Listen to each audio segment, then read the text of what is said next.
What is going on, everybody? I am back. Sorry for the delay. I got a little sick last week and was not able to get this video out. But today we will be taking a look at the Hiya Toys Exquisite Basic King of the Monsters Godzilla. Now, this figure is a very special release from Hiya Toys, as it marks the first time that Hiya Toys ever went back and revised an older figure. That's right. Not even 12 months after the release of the original Godzilla vs. Kong Godzilla, Hiya Toys announced the release of this figure, and at a glance, this might just appear to be a repaint, but on close inspection, they actually went back and redid a few things on this figure, very minor things. This is still ultimately the same figure we took a look at some 4 or 5 odd videos ago, but those few changes they did make are pretty neat. Let's take a close look right now. In this series, we're going to be taking a look at every single Hiya Exquisite Basic figure in the Godzilla line, every repaint, reissue, 2.0, whatever they put out. We're going to be taking a look at them all in release order. Let's get started.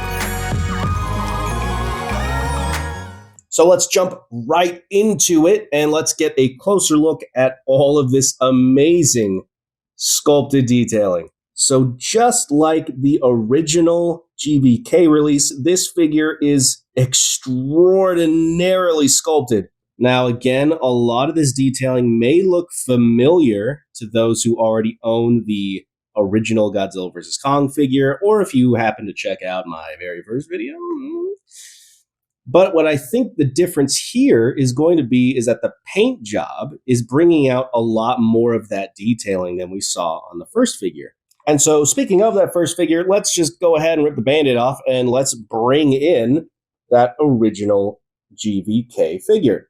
Because I think the only way to really discuss these detailed differences is to just do a direct comparison, because I don't know how much more I can say about the detailing that I haven't already said before. Now, I've spent a decent amount of time examining both of these figures, and I'm pretty confident in saying that everything below the chest, and by that I mean everything below this sculpted part of the figure, is identical. This entire upper body was ever so slightly retooled, as well as the heads, and we'll get to that as well.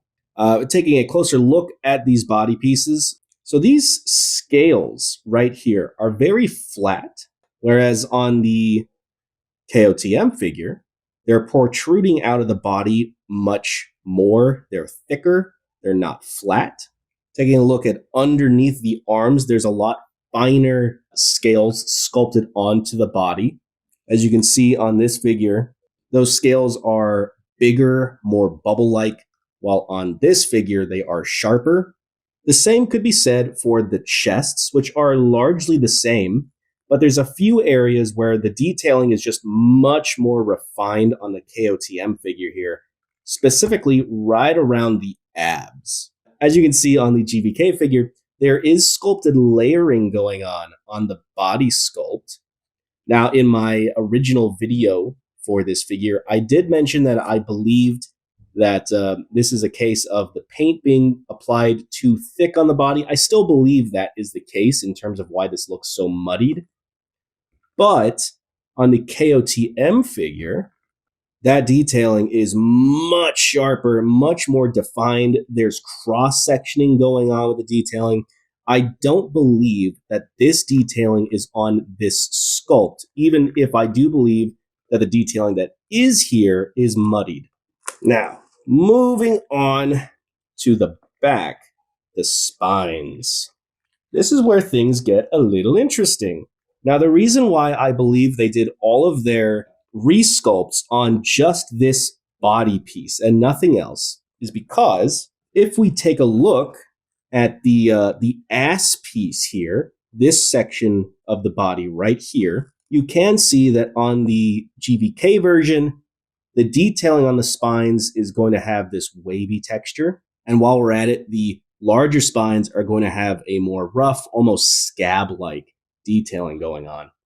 Now taking a look at the KOTM figure, again looking at this ass piece, The spines are still going to be wavy, but now moving up to the larger spines, that texturing is also going to be more wave-like. So the larger spines on this body piece are definitely sculpted differently, or at least just the details on the spines. All of the spines have the exact same shape and placement. It's just going to be the details on the spines that are different, and again, only for this large body piece. Moving on to the heads. Now, this is going to be an interesting difference. So, on the King of the Monsters version, they added a third neck sleeve. That's to prevent any of that gaps that the original figure had. In doing so, they had to very slightly modify the neck and head sculpt, but they are largely the same. The base sleeve on the KOTM version is going to have a little more scales built into the sleeves as it gradually fades into the head sculpt. While as on the GvK version, those are going to be pretty consistent on each of the sleeve moving into the head sculpt. As for the head sculpts, the cut at where the ball joint is going to be smaller on the KOTM head sculpt. That is to say that the head itself, or this piece of the head, is smaller compared to this piece of the head. Now, as for the sculpted detailing on the heads, the KOTM figure is going to have a lot more detailing.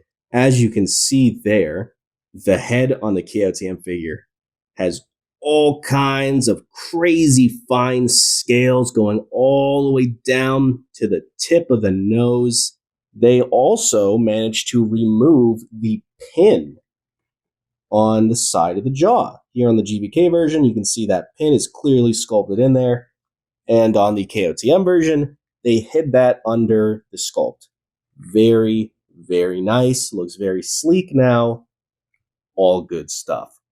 So with the sculpt out of the way, we are left with a beautiful charcoal gray base color with all of this crazy, almost pinkish brown dry brushing.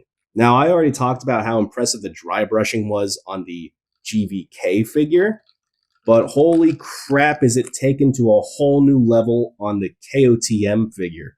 I mean, this thing just pops with all this crazy fine detailing everywhere from the chest down to the legs, the head and neck pieces going all the way down to the tail. This thing looks like it was just drug through dirt. And I mean that in a good way. This paint job really complements the new sculpt in such an exquisite way. Yeah, we're going with that one.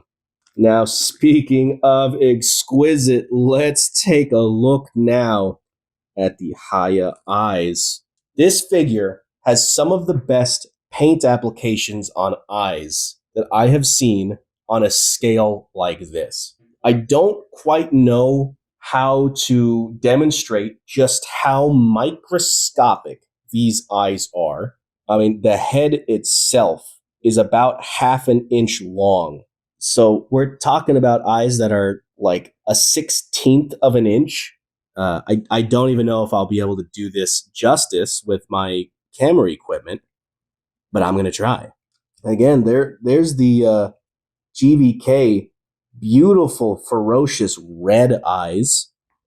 And here we have a white eye with a black pupil and orange iris outlined in black. The teeth this time around are going to be a little more silver rather than brown. And the inside of the mouth and the tongue is going to be a much brighter pink. Whereas on the GvK figure, it's more of a darker, almost raspberry. Now let's very quickly go over articulation. Once again, this is a very identical figure. You're pretty much getting the same amount of articulation. One difference, we're going to talk about that last. Starting with the tail, just like the last time, this is going to be a bunch of ball joints. So there's going to be a ball joint here at the tip, segment right here with a ball joint. There's a ball joint here, here, here, here, here, here, here. The thighs, knees are on double hinges. The ankles are on very stiff ball joints. The waist is a ball joint that can basically not crunch and straighten out that much. The shoulders are on ball joints. The elbows are on single hinges, which means they can swivel. The wrists are on ball joints. And now, for the one thing they changed in terms of engineering, which directly affects the articulation, the neck. So, because there's now 3 sleeves, the neck no longer has a hinge in the middle of it. If you'll recall, with the GvK figure, I took the neck off, and there's a ball joint, or a barbell, with a pinned hinge in the middle, which allows a much greater range of motion with the head. That is not the case with this figure. This figure is now just a single barbell joint, which means your amount of movement is a lot more limited this time around. So the figure can look up about that much. And again, because of that extra sleeve, it's very sleek. It's very natural. As you just saw, it can look down about that far. And it can look to the side about that far. Let's get this guy sized up. So just like last time, this guy is going to be standing at 7 inches tall and about 4 inches or so wide.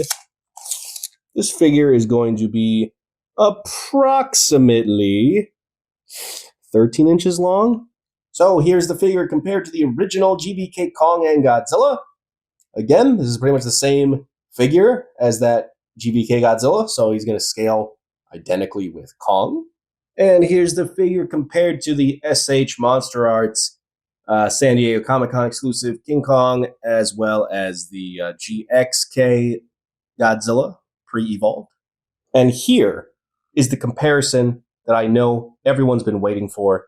Here is a banana for scale. And now for the ceremonial eating of the banana for scale. Oh yes, this banana was picked fresh from the market today. Here we go. Oh yeah, that's a banana, all right. Well, wrapping up this video, this is yet another incredible Godzilla figure from Hiya Toys. I really don't know what else to say about this that I haven't said before. I do think that this figure is absolutely still worth picking up today, even if you already own the original Godzilla vs. Kong figure. I think especially if you already own the original Godzilla vs. Kong figure, there is enough of a difference here to justify double dipping. And I don't just mean the very, very subtle sculpted differences.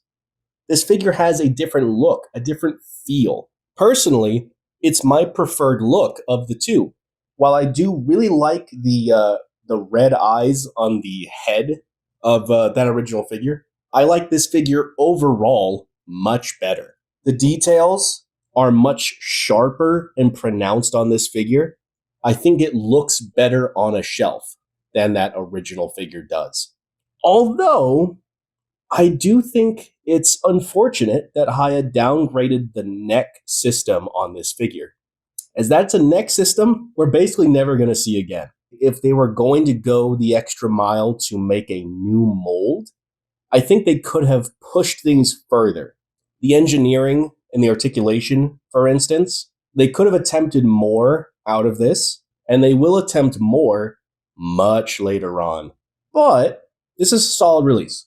Again, I don't think you'll be disappointed picking up both if you already own the original, or maybe you already own this one and you're looking to get the original. I think there's merit in owning both of them.